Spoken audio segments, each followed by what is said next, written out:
Hey guys, welcome to my channel. Today I'll be showing you how to access any website that your ISP may have blocked without any VPN or proxies. So let's try opening two popular websites which for sure doesn't work in India.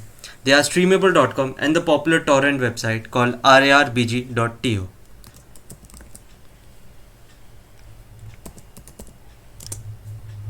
As you can see, I get an error straight away and even rarbg.to struggles to open. So now for the trick.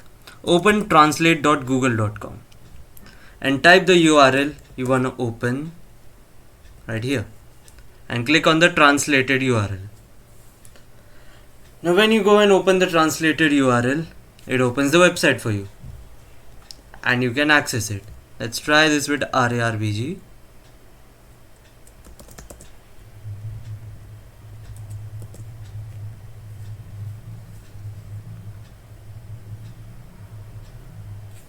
And there you go.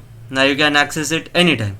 You might encounter some issues as you keep using the website, but you can just copy the URL which isn't opening and repeat the process to open it again. So hope this video helps and thanks for watching.